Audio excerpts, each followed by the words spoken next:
kita melihat bahwa Polri selain melaksanakan penegakan hukum untuk memotong suplai narkoba, mulai dari pengungkapan yang ada di hilirnya, di tempat-tempat di mana narkoba itu beredar, distribusi, sampai masuknya barang-barang itu ke Indonesia.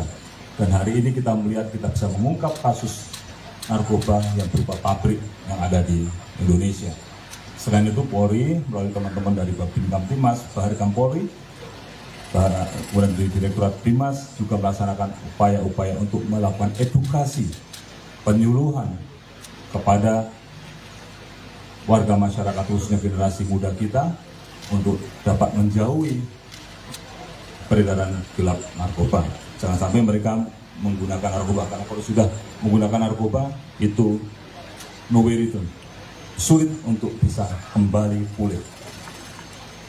Menindaklanjuti arahan dari Bapak Presiden RI dan Bapak Kapolri tersebut, pada tanggal 2 Mei 2024, Barreskrim Polri telah berhasil melakukan pengungkapan clandestine laboratorium hidroponik ganja dan mepetrum jaringan Hydra Indonesia, serta melakukan penangkapan DPO clandestine laboratorium narkoba ekstasi yang kita ungkap pada bulan April lalu di Sunter. Pengungkapan yang kita dapatkan di Bali ini merupakan hasil kerjasama joint operation antara Barreskrim dengan Ditjen Bea Cukai Pusat, Kanwil Bea Cukai Bandara Soekarno-Hatta, Kanwil Bea Cukai Bali, Kanwil Imigrasi Bali, Ditres Narkoba Polda Bali, dan Polres Badung, di mana kita melakukan upaya penyelidikan hampir selama 2 bulan. Ketika ada satu DPO kita yang di Sunter kabur sebelum dilakukan penangkapan di lokasi pabrik, kemudian kita lakukan pendalaman dan akhirnya dapat bahwa yang bersangkutan lari ke wilayah Bali. Dan setelah itu dilakukan investigasi oleh teman-teman dari Direktorat Narkoba bersama seluruh tim yang terlibat. Dari hasil joint operation tersebut, tim berhasil mengamankan 4 orang tersangka, yaitu 3 orang WNA dan 1 orang WNI, beserta barang bukti dari 3 TKP. Yang pertama tersangka inisial IV, ini adalah warga negara asal Ukraina. Yang kedua juga warga negara Ukraina, MV, di mana keduanya ini berperan sebagai pengendali clandestine laboratorium di Cilasani, Badung, Bali. Mereka juga yang memproduksi, bukan yang mengendali, tapi juga yang meracik, itu adalah 2 orang ini. Di lokasi yang dimana kita berada ini, kita amankan 1 alat cetak ekstasi. Ini belum pernah dipakai karena sudah dipakai tapi belum berhasil karena selalu gagal dalam produksinya.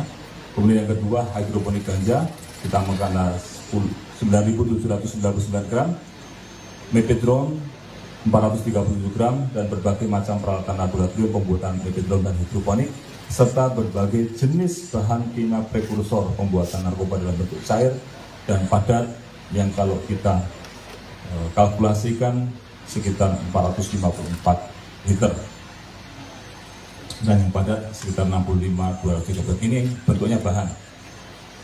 Kemudian dari tersangka inisial KK, warga negara asal Rusia, ini dari jaringan Hydra, ditangkap di wilayah Gianyar, Bali, di mana tersangka ini berperan sebagai pemasar hasil produksi narkoba dari laboratorium di Cilasani ini.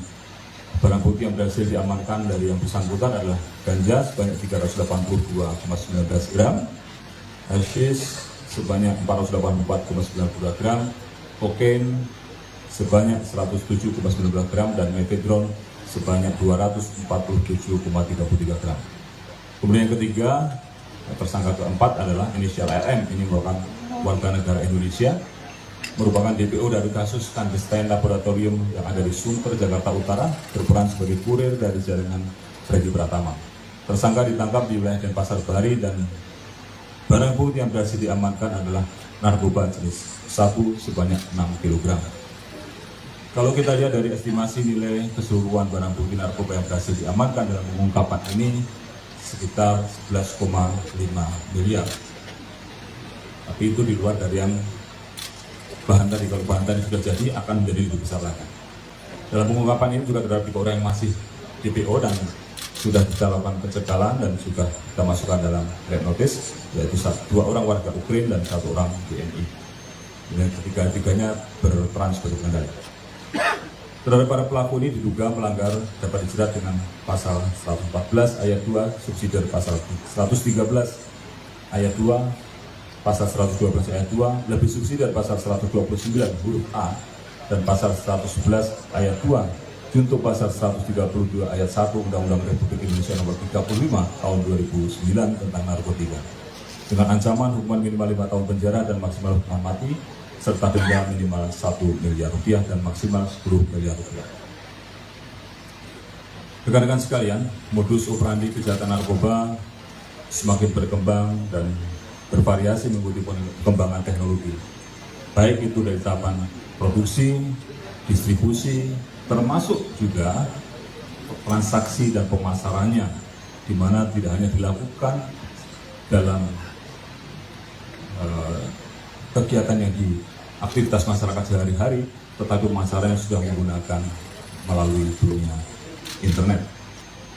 Dalam pengungkapan ini, modus operandi dilakukan para tersangka membangun clandestine laboratorium di tengah pemukiman penduduk dengan tujuan untuk menyamarkan perbuatan. Kalau kita lihat bangunannya semua sama, tetapi yang bersangkutan sudah memodifikasi villa yang mereka tempati dengan membangun pabrik di lantai bawah, di basement. Kemudian pemasarannya menggunakan jaringan Hydra Indonesia, dan ada Darknet Forum 2 atau 2roads.cc melalui aplikasi Telegram bot. Beberapa grup Telegram tersebut ada beberapa grup lainnya, dan juga pembayarannya salah satunya juga menggunakan mata uang kripto. Kalau kita lihat bahwa dari jumlah tersebut, total jiwa masyarakat yang berhasil diselamatkan dari pengungkapan yang ada di Bali ini adalah 1.604.038 jiwa, dengan rincian ada beberapa yang berbeda-beda karena ganja itu bisa dipakai untuk 1 jiwa, 10.181 jiwa, sabu 6.000 gram, 30.000 jiwa, dan selanjutnya ada 1.604.308 jiwa. Dan dalam kesempatan ini saya mengucapkan terima kasih dan apresiasi kepada seluruh pihak yang telah bekerja keras dan seluruh stakeholder yang telah membantu pelaksanaan joint operation, dan tentunya mengucapkan terima kasih pada dukungan serta seluruh masyarakat dan juga doa dari seluruh masyarakat Indonesia sehingga kita dapat mengungkap clandestine laboratorium hidroponik ganja dan metadon jaringan Hydra Indonesia serta pengungkapan DPO clandestine laboratorium yang ada di Sunter. Sesuai dengan arahan Bapak Presiden dan Bapak Kapolri, pengungkapan narkoba ini juga merupakan komitmen Polri untuk melindungi masyarakat Indonesia, terutama generasi muda sebagai penerus bangsa, sehingga cita-cita visi Indonesia Mas 2045 dapat tercapai. Masa depan bangsa ini ada di generasi muda, oleh karena tidak ada ruang bagi mereka yang akan merusak generasi muda kita. Kita harus bersama-sama memerangi terhadap upaya-upaya untuk merusak generasi muda kita, karena masa depan bangsa Indonesia berada di tangan para generasi muda. Pada seluruh masyarakat Indonesia, mohon jangan ragu untuk melaporkan kepada kami terkait adanya peredaran narkoba yang ada di lingkungan Anda. Polri akan terus bekerja keras untuk memproses tindak pidana narkoba secara tegas dan tuntas. Terima kasih. Sekian. Wassalamualaikum warahmatullahi wabarakatuh. Om Santi Santi Santi Om. Baik rekan-rekan, untuk saat ini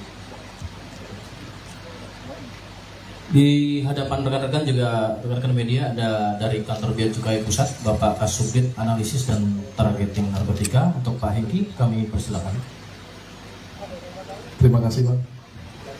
Yang saya hormati Bapak Kabar Eskrim Polri, Bapak Komjen Wahyu Widada. Yang saya hormati Bapak Kapolda Bali, Bapak Irjen Pol IDB Putra. Yang saya hormati Bapak Karo Pernas Brigjen Pol Trunoyudo, dan yang saya hormati Bapak Mukti selaku Dirtipid Narkoba Barreskrim Polri beserta seluruh jajaran, dan yang Saya hormati juga seluruh rekan media yang bisa hadir pada sore hari ini.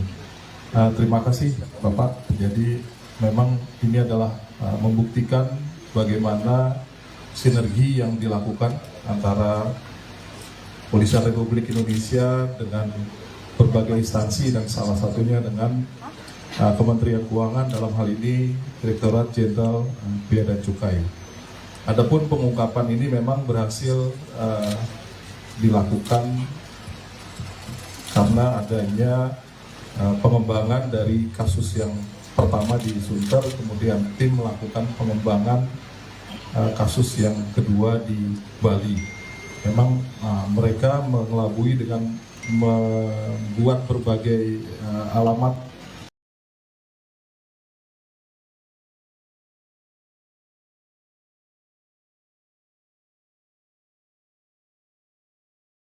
Pak Kabar Eskrim izin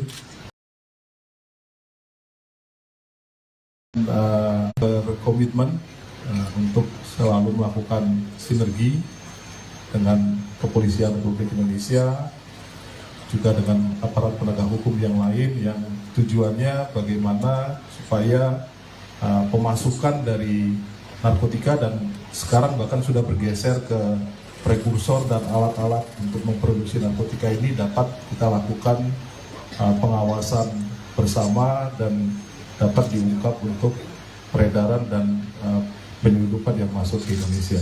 Mungkin itu saya bisa sampaikan. Terima kasih. Wassalamualaikum warahmatullahi wabarakatuh. Rekan-rekan, selanjutnya akan disampaikan dari Kepala Kantor Wilayah Kemenkumham Bali yang diwakili oleh Kepala Kantor Imigrasi Kelas 1 Khusus Bapak Suendra. Kami persilakan. Terima kasih Pak.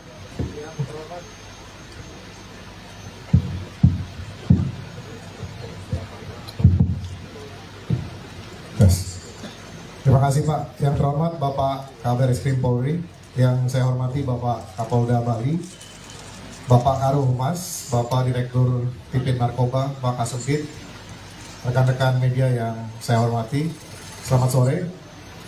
Dapat kami sampaikan dari olah informasi yang kami lakukan bersama dengan Barreskrim Polri maupun Polda Bali dalam pengungkapan kasus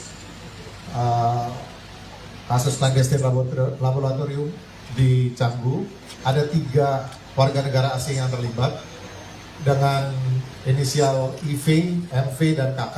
Dapat kami sampaikan bahwa 2 orang warga negara asing asal Ukraina tersebut adalah orang asing pemegang izin tinggal terbatas sebagai investor yang bergerak di bidang properti atau real estate. Izin tinggal terbatas terhadap kedua orang tersebut diajukan pada tahun 2023, tepatnya 24 Maret.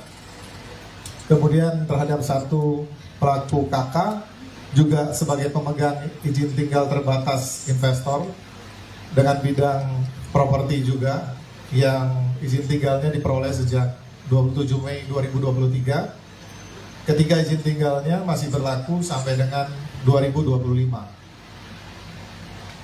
Ketiga warga negara asing tersebut masuk ke Indonesia pada tanggal 9 November 2021, kemudian pada tahun 2023 melakukan alih status izin tinggal menjadi izin tinggal terbatas sebagai investor.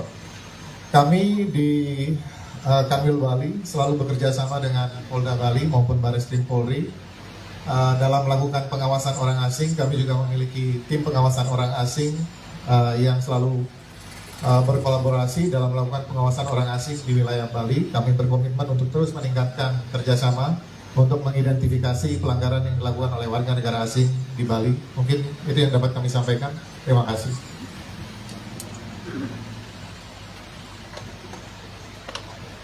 Terima kasih Bapak Suendra. Mohon izin rekan-rekan, saya nanti akan menampilkan untuk para pelaku izin jenderal pasca tanya jawab dari rekan-rekan. Untuk session saat ini tanya jawab konteksnya terkait dengan kasus yang diungkap ini. Silakan 3 orang pertama dari kiri dulu. Silakan Mas Ucap. Terima kasih Pak Turno. Izin Pak Kabar Eskrim. Langsung aja. Langsung aja. Mungkin dengar Pak ya. Ini pertama pada Jenderal Pak Kabar Eskrim ini kan diungkap jaringan clandestin yang jaringan Hidra ya. Mungkin karena saya juga awam dengan Hidra, mungkin bisa lebih dijelaskan Pak. Hidra ini bermainnya di wilayah mana saja Pak? Artinya apakah mereka, karena clandestin baru satu yang ada di Tukan Gori, apakah mereka juga ada jaringan lain di tempat lain? Kemudian yang kedua, izin kepada Pak Suendra, Pak, tadi Pak Junkan imigrasi memiliki tim Pora. Nah, sebenarnya sejauh mana efektivitas dan kemampuan atau kapasitas ya, kita dari tim Pora untuk lebih mengawasi orang asing di Bali khususnya, terutama mereka yang memegang izin tinggal khusus Pak. Seperti yang kasus ini kan mereka memegang izin tinggal sebagai izin tinggal terbatas sebagai investor Pak ya, dengan aturan yang memang diizinkan oleh pemerintah. Tapi kan ini ada penyalahgunaan izin itu yang berakibat adanya kasus-kasus macam ini, pelanggaran seperti ini. Gimana Pak respon dari imigrasi sendiri menyikapi penyalahgunaan izin tinggal dan efektivitas pengawasan tim Pora? Terima kasih Pak. Satu persatu dulu ya, Ya. dijawab dulu biar lebih fokus. Ya, terima kasih Mas Cok. Ini Hydra ini adalah jaringan yang dibuat semacam grup untuk transaksi narkoba menggunakan aplikasi Telegram. Jadi pesertanya kalau sudah masuk ke situ ya bisa kemana saja, tidak hanya di Bali, cuman sementara ini masih ada di wilayah Bali. Mungkin hanya itu aja. Nah, prinsipnya itu ada di tempel-tempel di sini banyak sekali di wilayah sini. Dark web yang sebutkan tadi ada ditempel di situ. Mungkin kalau orang melihat ini apa sih, saya itu nggak tahu juga. Mungkin orang awam lewat-lewat aja nggak tahu. Ternyata itu adalah kode untuk orang beli ini. Nah, kita nanti saya sudah koordinasi dengan Pak Kapolda juga, tolong diawasi tempat-tempat yang lainnya. Pak Kapolda juga pasti akan mengawasi. Karena kita semua juga sebelum ini terungkap kan kita nggak tahu bahwa itu adalah kode-kodenya. Ya. Tapi kita dalami lagi. Pak Kapolda tadi melihat untuk menurunkan pasukannya untuk melacak lagi ada kode-kode apalagi di sekitar wilayah ini. Jangan sampai kita membuat ada orang lain buat kode-kode kita nggak tahu dan ternyata itu membahayakan untuk keselamatan masyarakat. Terima kasih. Terima kasih. Baik, terima kasih. Terkait tim Pora, jadi kami mempunyai tim pengawasan orang asing yang terdiri dari imigrasi, TNI Polri, dinas-dinas dari pemerintah Kabupaten Badung, kemudian Kesbangpol maupun instansi lainnya. Kami secara bersama-sama melakukan pengawasan secara rutin. Jadi pada tahun 2023, dari pengawasan bersama, operasi pengawasan di lapangan yang kami lakukan bersama-sama tim Pora, kami dalam 1 tahun itu berdasarkan informasi dan kerjasama telah melakukan penindakan lebih dari 150 warga negara asing yang kami berikan tindakan administratif keimigrasian.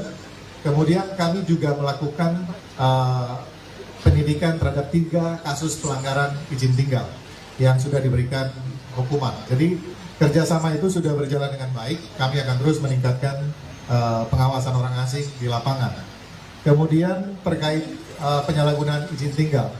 Nah, terhadap 3 orang tersebut, izin tinggal yang diberikan untuk investor, itu kami berikan berdasarkan rekomendasi yang kami peroleh dari kementerian terkait. Dalam hal ini adalah Kementerian Investasi. Jadi berdasarkan dokumentasi yang sudah dilengkapi, kemudian kami menerbitkan izin tinggal terbatas untuk kategori investor. Namun terhadap penyalahgunaan izin tinggalnya, kami akan melakukan penindakan. Nantinya terhadap semua orang asing yang melakukan penyalahgunaan izin tinggal akan kami berikan tindakan sesuai dengan ketentuan berlaku. Mungkin itu, terima kasih. Baik, terima kasih. Satu lagi ya, ingat nanti juga masih ada tersangka, masih belum. Silakan silakan Mas. Ya, selamat sore Pak Kabar Eskrim, saya Yuda Barukan dari TVRI.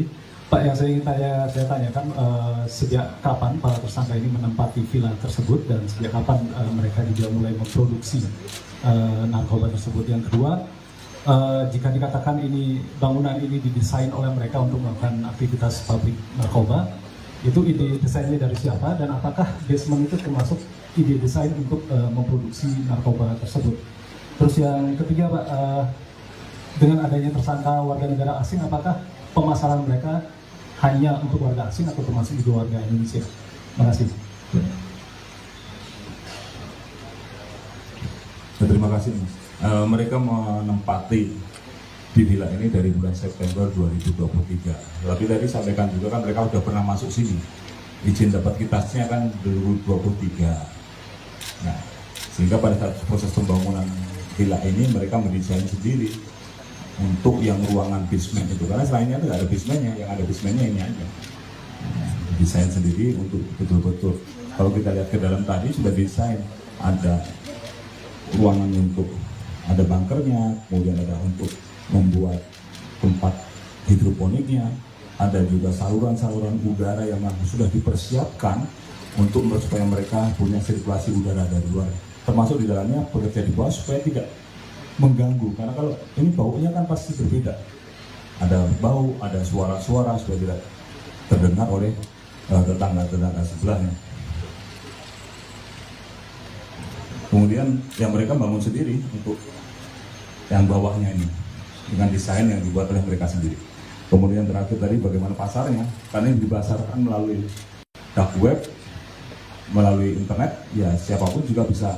Ini ada contoh yang dipasang di beberapa tempat di wilayah Bali. Nah, kalau ini masuk ke sini ya sekarang udah kita tutup. Kalau ini masuk ke sini ya bisa masuk ke aplikasi tempat transaksinya ini. Apakah hanya orang asing? Ya siapapun juga bisa masuk ini, bisa untuk membeli. Tapi sampai saat ini yang sebagian besar yang menggunakan dan membeli dari mereka adalah ya orang asing. Gitu. Jelas, terima kasih ya. Cukup, terima kasih Jenderal.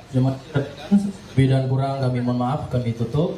Assalamualaikum warahmatullahi wabarakatuh. Om Santi Santi Om.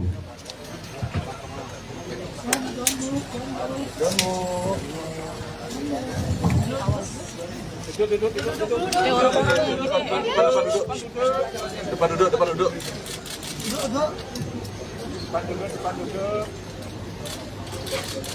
Di atas.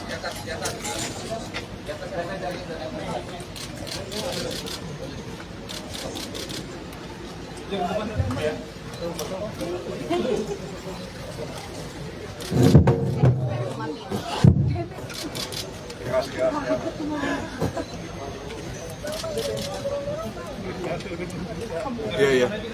Dan nih, Mas, wajib putih itu dikit kelihatan.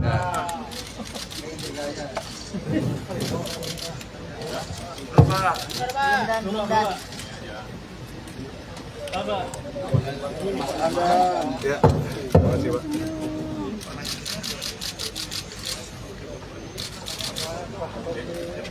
Ya, terima kasih.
Kalau ada posko sama dia.